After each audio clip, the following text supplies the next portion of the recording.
Saben que la noticia internacional de estas horas es, bueno, qué pasó en Colombia, qué pasó con este intento de homicidio. De hecho, tengo entendido que está todavía muy grave.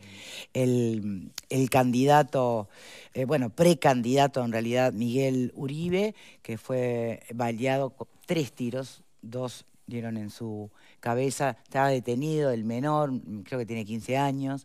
Obviamente están buscando los autores intelectuales, pero esto para Colombia, y además por tratarse justamente del nieto Del expresidente. del expresidente y del hijo de una mujer que Uruguay. fue justamente asesinada por Pablo Escobar en el operativo de rescate, además. Claro, despierta un montón de sensibilidades, de situaciones que seguramente todavía no están ni resueltas en la sociedad colombiana. A ver si estoy... primero vamos a repasar la crónica de Telemundo y después vía Zoom estamos con el analista e investigador colombiano. En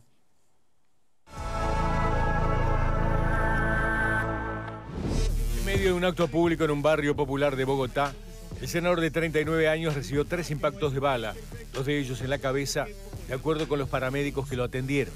Llegó a una clínica moribundo y en la madrugada del domingo salió del quirófano. El centro médico que lo atiende sostuvo en un comunicado que su estado reviste de máxima gravedad y el pronóstico es reservado.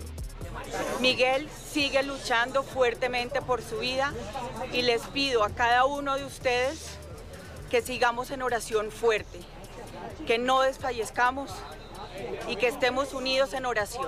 Gracias. Un adolescente de 15 años fue capturado como sospechoso, pero se ignora quiénes fueron los autores intelectuales del ataque. No se conocían públicamente amenazas contra Uribe, un fuerte crítico de la izquierda, de las guerrillas y narcotraficantes que operan en el país. Cientos de personas protestaron en varias ciudades con camisetas blancas y banderas de Colombia. Sentí tristeza, dolor de patria, ver que se está exacerbando la violencia. Es algo muy triste para todo el país. Varios organismos internacionales como la ONU y países de la región y Europa expresaron su rechazo al atentado. Más de 100 investigadores de la Policía de Colombia realizan pesquisas para esclarecer los motivos del ataque al político, según dijo el ministro de Defensa, Pedro Sánchez. El presidente Gustavo Petro pidió una investigación exhaustiva que empiece por los escoltas de Uribe, pues todas las hipótesis están abiertas. En octubre pasado, Uribe Turbay, nieto del expresidente Julio César Turbay y ex senador del Centro Democrático, el principal movimiento de derecha del país que lidera el exmandatario Álvaro Uribe, anunció que aspira a ser elegido presidente en 2026 para suceder a Gustavo Petro, de quien es uno de los mayores opositores. Están poniendo en riesgo la democracia. A propósito. Bueno, muy bien. Ahora sí estamos en contacto con Eric Somets Cadavid, analista e investigador colombiano en temas de defensa, seguridad, convivencia y orden público. ¿Cómo le va? Buenas tardes, un gusto estar acá participando, charlando con ustedes, bueno, desde este momento a sus órdenes. Bueno, muchas gracias. Lamento que sea en estas circunstancias. ¿El último parte médico de Miguel se sabe? Hubo un comunicado de la clínica donde lo están atendiendo esta mañana precisamente, donde informaban que no había habido avances en el estado de salud del senador. No es esperanzador ni es positivo teniendo en cuenta las heridas que sufrió y ojalá no sea así, pero yo creo que todos estamos a la expectativa de un desenlace desafortunadamente fatal, no solo porque se trata de un ser humano, sino además porque era una voz que había sentado una posición en la defensa de la democracia en el país. Bien. Además, esas cosas que parecen historias escritas con sangre, ¿no? Su madre. Diana Turbay. Exacto.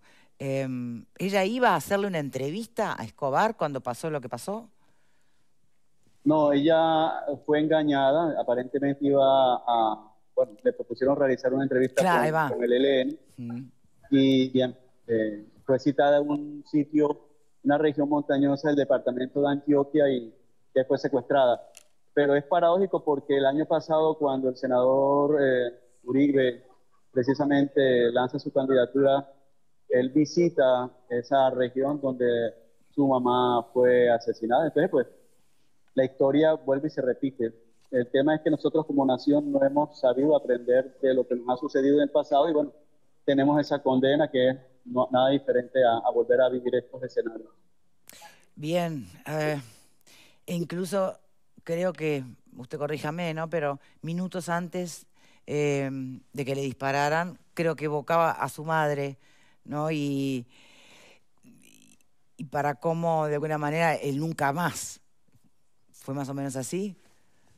Sí, la cuestión es que el último gran, bueno, no gran, el último magnicidio, el último homicidio de relevancia, porque este es un país desafortunadamente con muchos homicidios en desarrollo de su conflicto interno y cuando todos esos muertos cuentan, valen, duelen.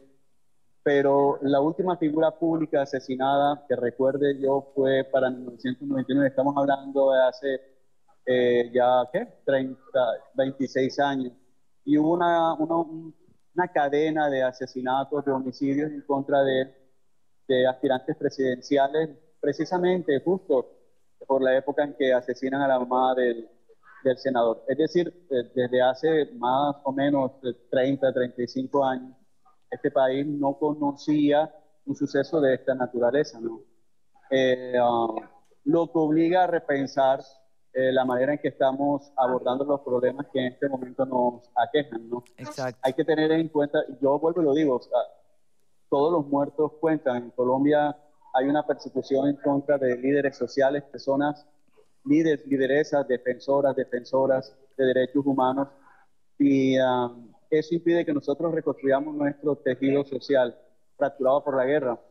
Pero sin embargo hay líderes o cabezas como el senador Uribe y como los otros candidatos a la presidencia o precandidatos a la presidencia que en torno a sí acumulan sentimientos de unas partes considerables de la nación. Y bien, yo creo que esas son las personas que hay que, no sé si la palabra correcta es proteger, pero debemos mantener viva la voz de esas personas. Bien. Porque son el reflejo de lo que una gran parte de la nación piensa, pero sobre todo espera. Eric, ¿qué se sabe de los autores intelectuales posibles detrás de... primero, ¿hay alguna otra alternativa? ¿Puede este chiquilín haber actuado solo? ¿Eso está ya descartado? Un lobo solitario, no, un lobo solitario imposible. Bien. Mire, a este señor lo asesina, o bueno, perdón, intentan asesinarlo, y ojalá no fallezca, sí, en una ciudad como Bogotá, una ciudad de casi 10 millones de habitantes. Es decir, usted está en esta esquina y le dicen, movilízate a tal barrio, y en ese trayecto usted se puede demorar fácilmente 40 o 45 minutos. Eso quiere decir que había un seguimiento a la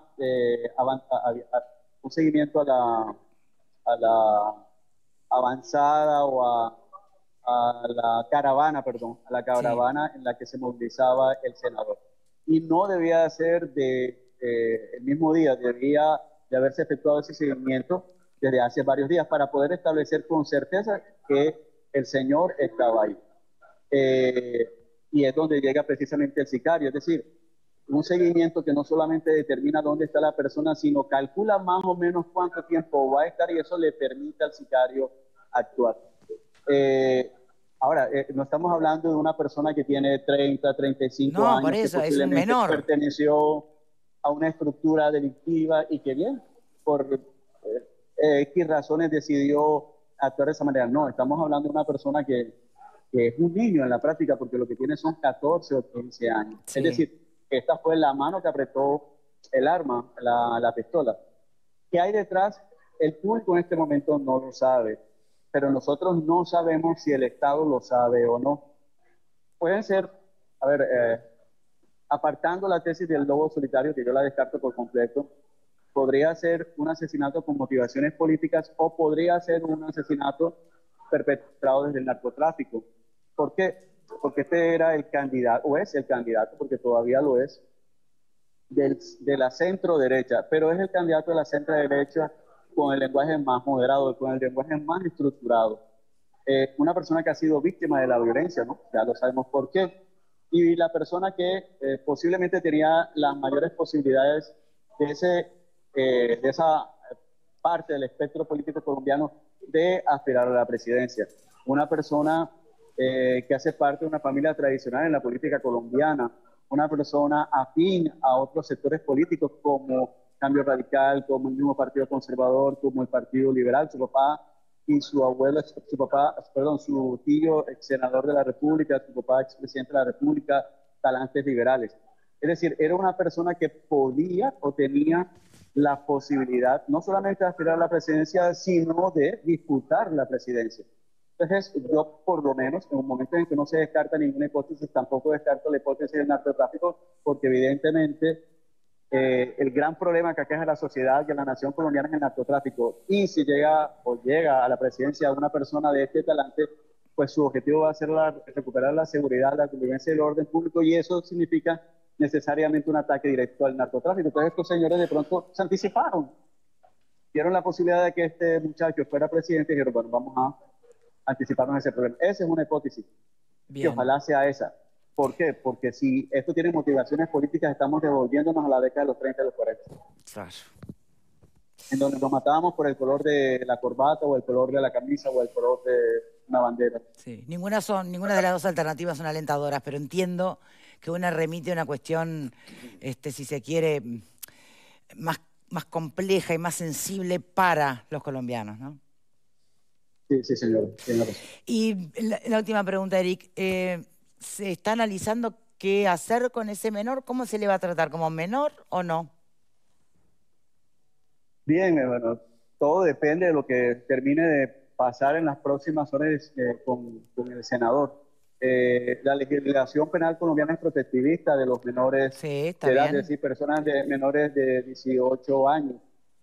Pero habría aquí que determinar, y ya le correspondería a un abogado especialista en derecho penal, poder establecer o poder darnos claridad respecto de qué tiempo o no pagaría de prisión esta persona, recordando que este es el autor material, ¿no? Aquí lo importante es saber quién es el determinador, es decir, lo que nosotros antes conocíamos como autor intelectual, que presumimos es alguien o algunas personas con muchísimo poder. Eric Saumet Cadavid, muchísimas gracias de verdad por tu tiempo aquí con nosotros en Esta Boca es Mía. No, un honor. Y siempre a sus órdenes desde Colombia. Un saludo. Un saludo. Bueno, sí, efectivamente el último parte fue el que manejabas vos, Pepe, hoy temprano, que me acabas de pasar, sin novedades. Vieron cómo marca dos alternativas como teorías posibles, ¿no? Una que remite a violencia política, otra que remite a violencia producto del narcotráfico. En cualquier caso, como las escaladas, ¿no? Sí. Las escaladas. El arma Glock 9 milímetros que la tenía este joven de 14 o 15 años que está en un lugar rodeado de policías además, producto de la Fiscalía así lo ha determinado, había sido comprada legalmente en Estados Unidos. El tema que se está investigando ahora es cómo esa arma entró a Colombia. Entró a Colombia, claro. Y evidentemente acá puede haber cómplices. De hecho, hay una mujer que fue detenida en las últimas horas, se la podía ver en un video. En los videos se mostraba una mujer que hablaba con él, o que, ¿no? Pero es un golpe claro a la democracia, ¿no? En Colombia. Acá yo creo que también el tema es, si fuera cuestión del narcotráfico, estamos hablando de lo institucional con lo no institucional, ¿no?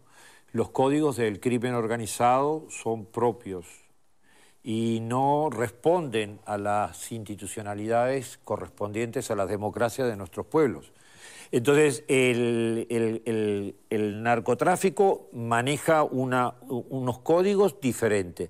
Ahora, si fuera una cuestión política, también se ve erosionada la democracia, porque en cualquiera de los dos, esto es un acto de terrorismo, porque de alguna manera infunde miedo, un candidato joven, hijo de una periodista que fue asesinada por el... Entonces, desestabiliza el hecho. Sí, las críticas a Petro, todo se mezcla, ¿no? Claro, se mezcla todo. Entonces ya es un hecho político y es un hecho también de desestabilización de la democracia. Entre otras cosas, digo, ¿cuánto tenemos que cuidar la nuestra para que nunca lleguemos, ¿no? Porque... pon las barbas de remojo cuando veas las del vecino, que están ahí medias ardiendo. Y en eso hay que ser muy cuidadoso, porque tanto de las dos teorías, en la primera, la del narcotráfico, yo creo que ahí hay que hacer un seguimiento al crimen organizado. La única línea que es segura es la línea del dinero, el seguimiento del dinero, y se corta por ahí. Y hay que ser drásticos, porque claro, el tema es que corrompe. Si es por el área de lo político, tenemos que pensar también cuáles son los límites que nos ponemos. Yo no puedo pensar en este momento como un colombiano, pero el hecho colombiano que me conmueve, también me honra ver cómo la diplomacia uruguaya responde inmediatamente, solidarizándose, independientemente de los pensamientos políticos que hay demás. ¿Por qué? Porque la estructura institucional de la democracia se salvaguarda en todos lados. Por supuesto. Pero ¿cómo la construimos nosotros entre nosotros? Yo creo que ahí son los límites que tenemos que aprender a manejar. A veces empezamos por una línea verbal. No tenemos la complejidad de Colombia, pero muchas veces se pierde esa línea en el discurso de odio o en el discurso de intolerancia, en el discurso cruzado, en esta historia de que estoy buscando constantemente con lupa tu error, y no me enfoco tanto en el mío, y en esto jugamos todos. Y jugamos todos porque Latinoamérica se merece una democracia sólida, porque es el sueño de una unidad que tenemos que lograr también. Me decía una colega colombiana que estaba ahora mandando un mensaje que también hay mucho interés por parte del gobierno, por razones obvias, está de más decirlo, pero porque además el gobierno provee a los candidatos de la custodia, más allá de la custodia que quiera tener cada candidato o que tiene cada candidato en particular. Y acá también estamos ante un fallo, seguramente en los protocolos de vigilancia, porque se veía claramente cómo esta persona logró acercarse a unos muy cerquita del candidato, y muchos entienden que ahí ya hubo un error en la estrategia de cuidado del candidato, que estaba en una plaza. Ah, pero a ver, eso. Vos, a ver, pregunto, acá en Uruguay, cuando un candidato quiere hablar en un acto, ¿de verdad no vemos cómo se acerca todo el mundo? Bueno, pero estamos hablando de una realidad donde entre el 80 y el 90 mataron a 5 candidatos a la presidencia. Por eso. Y en el año 2023, lo decía recién el colega, 189 líderes indígenas y de distintos sectores de Colombia fueron asesinados solamente en el 2023, ¿no? Es una realidad muy diferente, y obviamente ante esa realidad es que se extreman también los cuidados, ¿no? Capaz que la percepción del riesgo es mucho menor, obviamente, acá que en un lugar como Colombia. El Estado tiene esa función, o sea, dentro, o sea, los ministerios del Interior tienen el Estado tiene la responsabilidad de cuidar a aquellos representantes y cuidarlos de tal manera de que no llegan a este tipo de extremos. Y nuevamente digo, gracias que estamos en Uruguay. Y mejoremos lo que haya que mejorar, pero cuidémonos entre nosotros, porque no estamos lejos de que puedan suceder este tipo de cosas. Pensábamos que no íbamos a tener grupos sicarios en el Uruguay, hace 5, 6, 7 años que no pensamos, y ahora pequeños grupos sicarios se distribuyen en el territorio, la escalada sube desde el punto más bajo, el punto más alto sigue quietito y sin tocar. Y entonces es un tema que tenemos que tener muy en cuenta y de mucho respeto, principalmente por lo que hablamos en el tema anterior, ¿no? Como nos cuidamos. Podemos seguir pensando distinto y tener grandes y acaloradas discusiones por temas, pero guarda cuando se pasa la raya del límite de la dignidad del otro, ¿no? Pero Colombia igualmente, dentro de América Latina, es uno de los países que ya tiene muchísimos años en una situación de no haber podido controlar el narcotráfico nunca, con asesinatos a dirigentes sociales, sindicales, políticos. O sea, yo creo que lamentablemente Colombia está quizás junto con México y un poco Ecuador, pero está bastante lejos de la realidad política uruguaya. Hoy los candidatos nuestros pueden caminar sin ningún problema por la calle. La policía colombiana lo que dice es que Petro le negó la custodia. Bueno, yo ahí iba a ir había un pedido, yo estuve mirando eso hoy también, había un pedido por parte, digamos, del equipo de campaña de Uribe con respecto a la solicitud de ampliación de la custodia. Eso fue lo último que yo había visto. No sé si efectivamente se le llegó a otorgar o no. Bueno, Bueno, los cuestionamientos... Lo que me llega es que no. Los cuestionamientos yo estuve leyendo varios cuestionamientos en las redes sociales. A ver, el enfrentamiento de Petro, obviamente era algo evidente, y hay mucha gente que está apuntando a una intencionalidad, porque bueno, era obviamente un opositor que le daba muy duro, la vinculación que se ha denunciado también por parte de gran parte de la oposición allí, de la vinculación de Petro con el narcotráfico, y bueno, la verdad que políticamente esto, yo creo que lo pone al presidente en un lugar muy, muy complicado, donde mucha gente está apuntando a él, ¿no? O sea, basta leer los canales de noticias y la opinión de varios periodistas que apuntan fuertemente a la vinculación.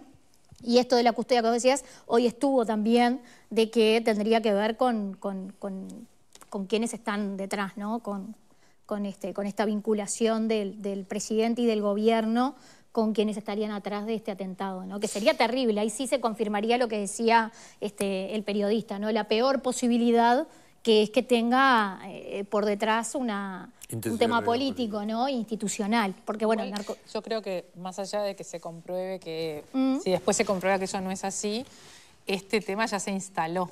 Y ya se instaló la posibilidad de que sea un tema político, lo cual me parece que al que peor le, digo, más allá de la vida que corre peligro de Uribe, al que peor le cae esta noticia es a Petro y al gobierno de Petro.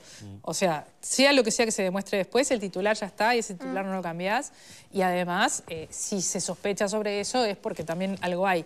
Y un apunte respecto a lo que decía Valeria recién. ¿Qué país, más allá de la realidad de Colombia, Ecuador, México, que de repente es cruda y capaz que algún país de Centroamérica también, qué país ha logrado controlar el narcotráfico? Ninguno. Es que Pablo Casas, esperen que faltó Pablo Casas, que no lo de... Perdón. Ay, niño Pablo. Niño Pablo. A ver, en Colombia desde hace más de 50 años el narcotráfico, el poder político, la guerrilla, está todo entremezclado. Eso es una realidad. Cuando parte de la FARC fueron financiadas por el narcotráfico, después se separaron, después hubo un apoyo, una tregua de no agresión entre el gobierno y la FARC, entonces hubo problemas con el narcotráfico. Y es todo más o menos junto dentro de una misma bolsa, que es muy complejo de entenderlo, si no se está en ese tema. La realidad es que la estabilidad política de Colombia siempre fue un tanto frágil. Sí es verdad que hace más de 25 años que no sucedían este tipo de atentados.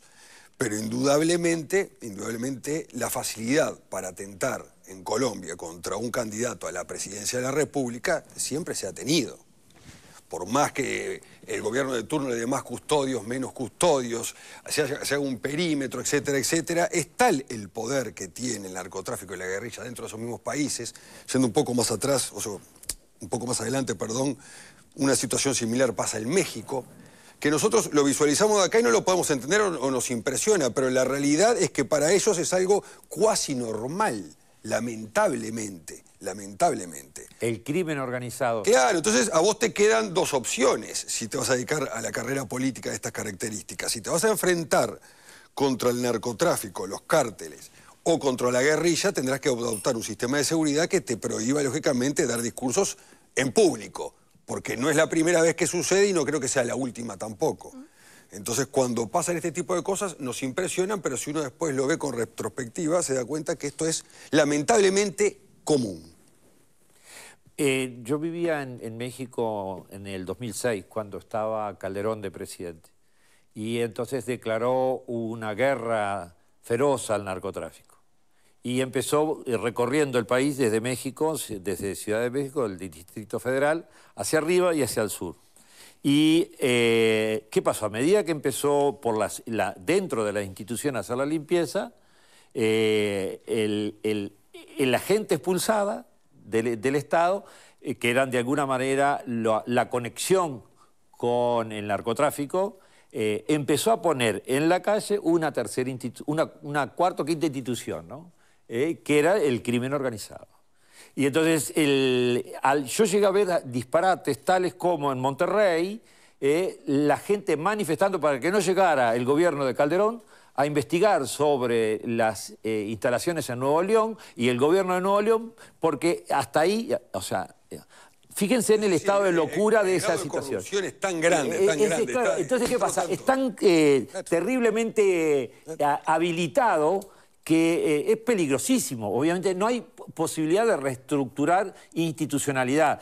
Y yo resalto mucho porque en realidad tenemos que enfocarnos con claridad y cuidar las democracias que nosotros hemos construido.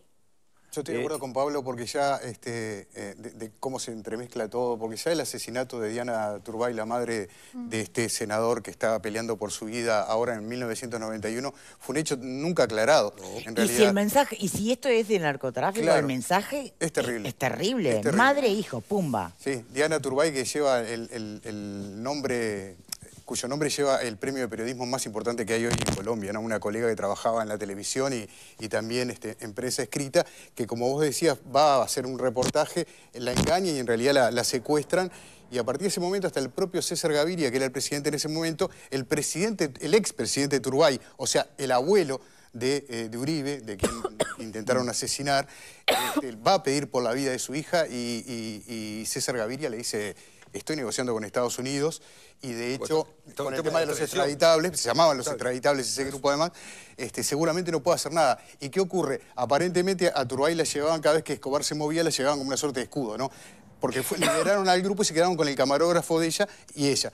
Y cada vez que Escobar se movía, a ellos también lo movía. Y un día, aparentemente, lo que fue un operativo, no la estaban buscando a ella porque César Gaviria lo que no quería era justamente rescatarla porque podía pasar lo que finalmente pasó. En un operativo de casualidad, desde un helicóptero, es que a ella le disparan por la espalda. Así que fíjate que hasta qué complejo que es la muerte y qué cerca que está esa muerte también en el imaginario colectivo. Totalmente. De los colombianos, magistralmente retratada por Gabriel García Márquez en Noticia de un secuestro, ¿no? De ahí es que el libro tiene que ver con la muerte de Dubái, ¿no? Edward Hoffman me anota: Colombia pasó de producir en el 2021 unas 978 toneladas de cocaína a 1990 en el 2023. Casi 1000 toneladas más por año.